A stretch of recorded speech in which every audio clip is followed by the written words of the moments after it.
Pour parler de poésie, ce soir, nous recevons le poète Gilles Brulé et Nathalie Beaucourt, responsable de la médiathèque de Vignacourt. Voix publique, c'est parti.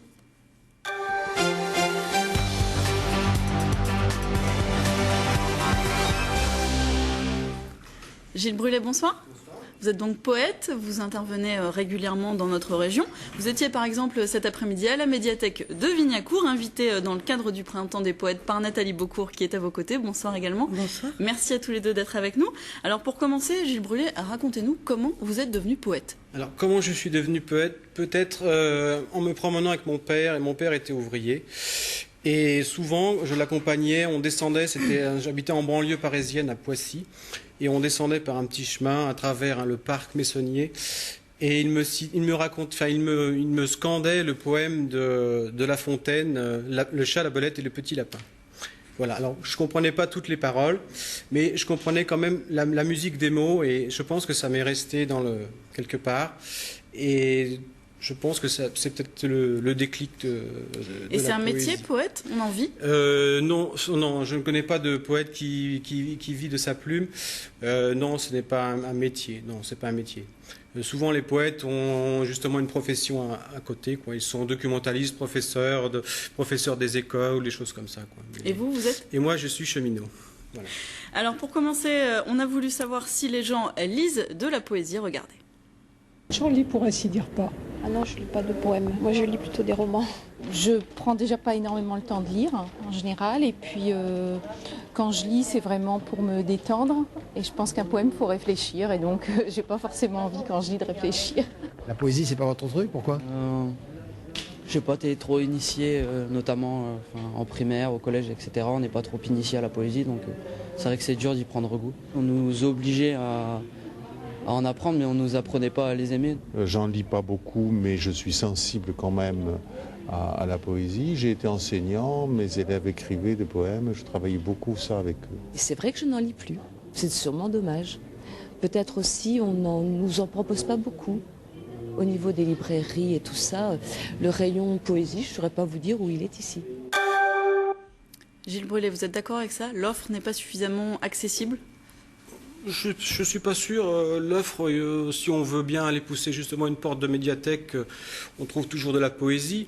C'est peut-être la vie quotidienne qui empêche d'être poète, peut-être. On est trop pris par le temps et par son métier, etc. etc. On n'a pas le temps de s'attarder à la poésie.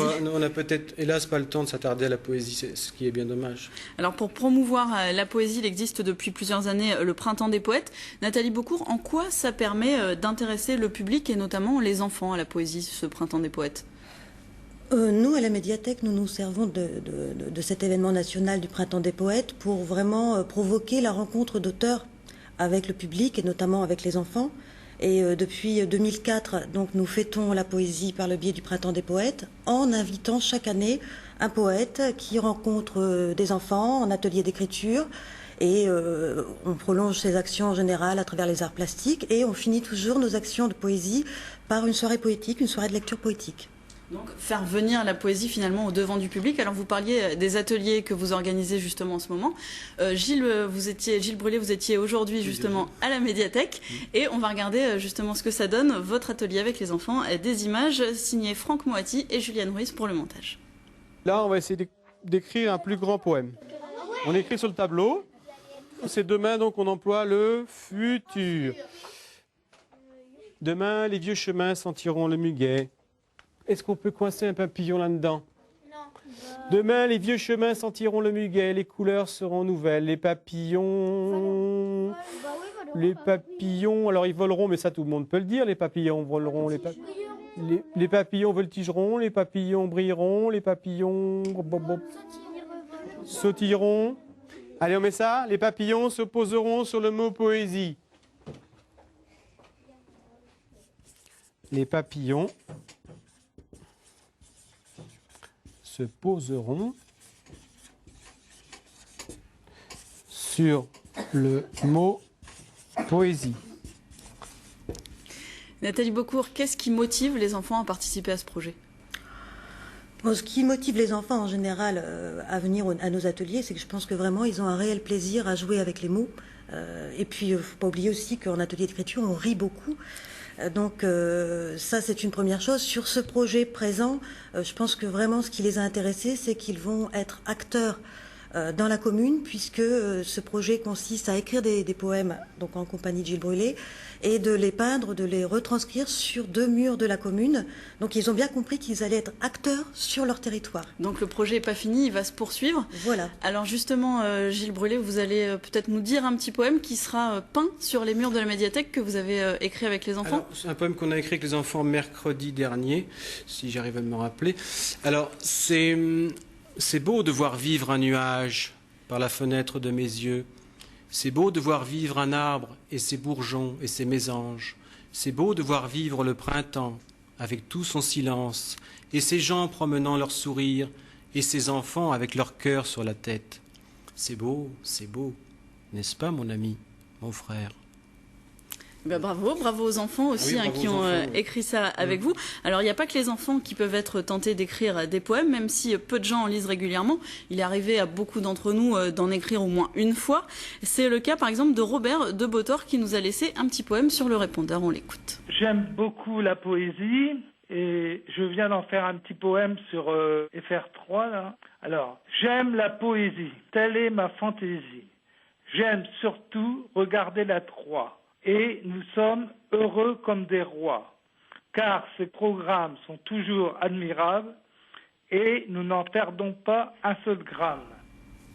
Alors on en profite pour remercier ce téléspectateur. Gilles Brûlé, vous, comment vous choisissez les thèmes des poèmes que vous écrivez ? Les thèmes, quand je travaille avec les enfants, quand on travaille avec les enfants, on ne choisit pas, ça vient comme ça.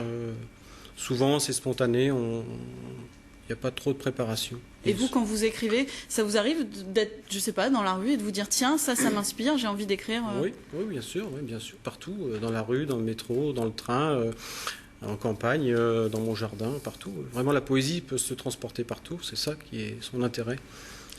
Alors souvent, c'est aussi l'amour qui inspire les poètes d'un jour. Alors Claude nous a laissé un message sur Internet. Il écrit « La poésie est inscrite en moi depuis ma jeunesse, même si je ne m'y intéresse pas ou peu.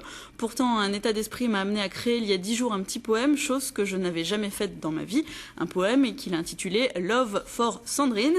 Et puis Marino nous a également écrit « J'adore la poésie, j'en fais à ma manière. Je suis auteur-compositeur, mes chansons sont des poèmes en musique. J'avais fait un poème pour la Saint-Valentin pour mon épouse. Et il a fini en chanson.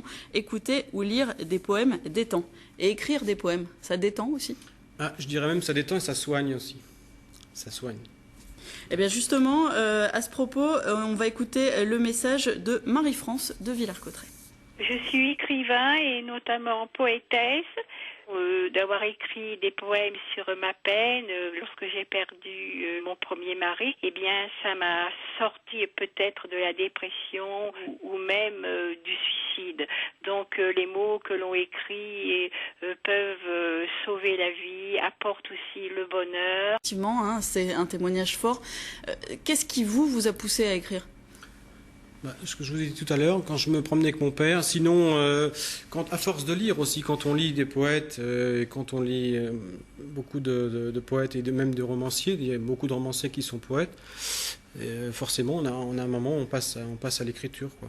Alors justement, pour terminer, qu'est-ce que vous pourriez dire aux téléspectateurs qui nous regardent pour leur donner envie de lire de la poésie ?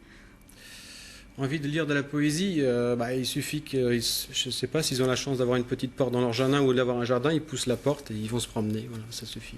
Ça suffit, ça c'est de la poésie est partout. Voilà, la poésie partout, ouais. Merci infiniment à tous les deux d'être venus sur ce plateau et puis bon printemps des poètes. Merci. Merci beaucoup. Demain, dans Voix publique, nous nous intéresserons au métier de l'industrie. Dites-nous quelle image vous avez de ces métiers. Seriez-vous prêt à travailler dans ce secteur d'activité ? C'est la fin de cette émission. Dans un instant, le journal régional. On se retrouve demain à 18h.